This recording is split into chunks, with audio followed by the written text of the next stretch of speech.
नमस्कार विद्यार्थी मित्रांनो, महा TET शिक्षक पात्रता परीक्षा पेपर 2 6वी ते 8वीसाठी गणित विषयाचा सिलेबस आपण पाहत आहोत. तर पहा, शिक्षक पात्रता परीक्षेमध्ये पेपर 2साठी 30 प्रश्न येतात गणिताचे आणि 30 गुणांसाठी ते येतात. तर याच्यासाठी कोणकोणते टॉपिक आहेत आणि 2013 पासून 2025पर्यंत कोणकोणत्या टॉपिकवर किती प्रश्न विचारण्यात आले आहेत, याचे सर्व सविस्तर विश्लेषण आपण या व्हिडिओमार्फत करणार आहोत.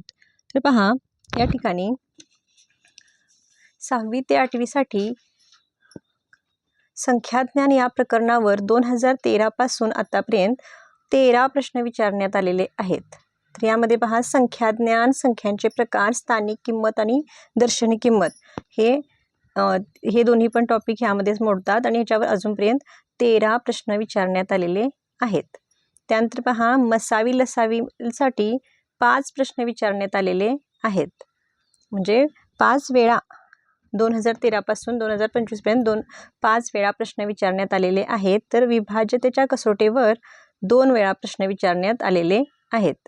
त्यानंतर बघा, अपूर्णांक या प्रकरणावर आतापर्यंत 6 वेळा प्रश्न आलेला आहे TETमध्ये.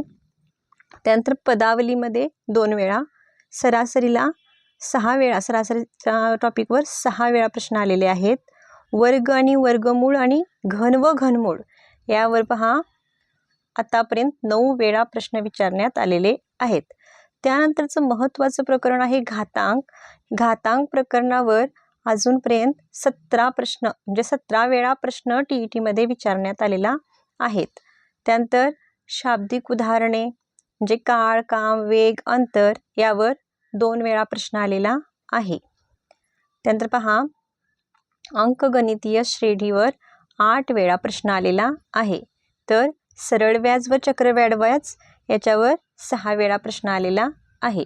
तर पहा, तुम्हाला काय करायचं आहे की टॉपिक जे जास्त वेटेजचे आहेत ते प्रथम करायचे आहेत. त्यानंतर पहा, शेकडेवारीवर आत्तापर्यंत 7 वेळा प्रश्न विचारण्यात आलेले आहेत. तर नफा तोटावर 8 वेळा प्रश्न विचारण्यात आलेले आहेत. त्यानंतरचे प्रकरण पाहूया. पहा, दशांश अपूर्णांक किंवा ह्याच्यावर पहा 2 वेळा प्रश्न आलेला आहे. आणि दशमान परिमाणे व घड्याळ याच्यावर आतापर्यंत 3 वेळा प्रश्न आलेले आहेत. म्हणजे बघा की घड्याळाच्या कोनाने म्हणजे 2 काट्यात किती अंशाचा कोन होतो, इतके वाजले असता, असं वगैरे विचारलं गेलेलं आहे. जुन्या क्वेश्चन पेपरमध्ये तुम्हाला हे सगळं सापडणार आहे. त्यानंतर कॅलेंडरवर तर रिहानाचा जन्म ह्या दिवशी झाला होता, तर 6वा वाढदिवस कधी येणार, असं वगैरे काही प्रश्न विचारले गेलेले आहेत. ते कॅलेंडरवर आतापर्यंत 3 वेळा विचारले गेलेले आहेत. त्यानंतर अत्यंत महत्त्वाचं प्रकरण म्हणजे स्तंभालेख आणि वृत्तालेख याच्यावर 16 वेळा प्रश्न आलेला आहे. आणि सांख्यिकी भागावर 2 वेळा प्रश्न आलेला आहे. तसेच एकमान पद्धत व चलन याच्यावर 4 वेळा प्रश्न विचारण्यात आलेला आहे. आणि गुणोत्तर व प्रमाण याच्यावर 2 वेळा प्रश्न विचारण्यात आलेला आहे. हे झालं. आता आपण पाहूया भूमिती भागावर कोणकोणत्या टॉपिकला त्यांनी वेटेज दिले आहेत. तर पहा, आलेखावर 3 वेळा प्रश्न आलेला आहे. भूमिती मूलभूत संबोधावर 1 वेळा, कोन व कोनाचे प्रकार 2 वेळा, समांतर रेषावर 2 वेळा प्रश्न विचारण्यात आलेले आहेत. त्यानंतर त्रिकोणावर 16 वेळा प्रश्न विचारला गेलेला आहे. 2013 पासून 2025पर्यंत 16 वेळा त्रिकोणावर प्रश्न विचारले गेले आहेत. त्यानंतर पायथागोरस प्रमेयवर 3 वेळा प्रश्न विचारले गेले आहेत. चौकोनवर 15 वेळा प्रश्न विचारले गेलेले आहेत. आणि वर्तुळवर 14 वेळा प्रश्न विचारले गेलेले आहेत.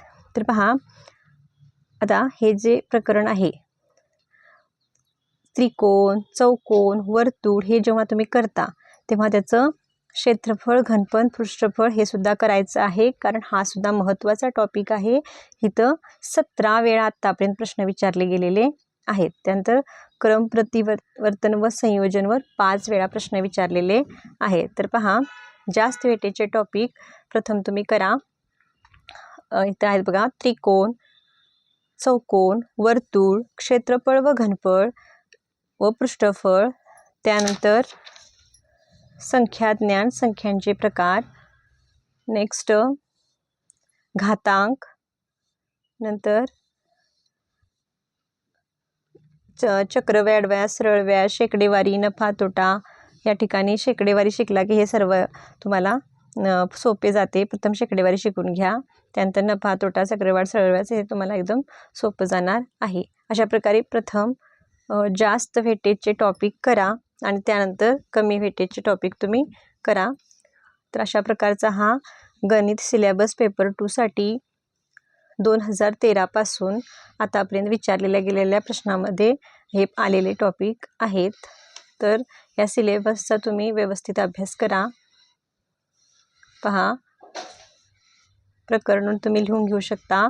पहिलं संख्याज्ञान, संख्यांचे प्रकार, स्थानिक किंमत, दर्शनी किंमत, मसावी लसावी, मसावी व लसावी विभाजितच्या कसोट्या, अपूर्णांक, पदावली, सरासरी, वर्ग व वर्गमूळ, घन व घनमूळ, घातांक, विविध परिमाणे, शाब्दिक उदाहरणे, अंकगणितीय श्रेणी, सरळ व्याज, चक्रवाढ व्याज, शेकडेवारी, नफा व तोटा.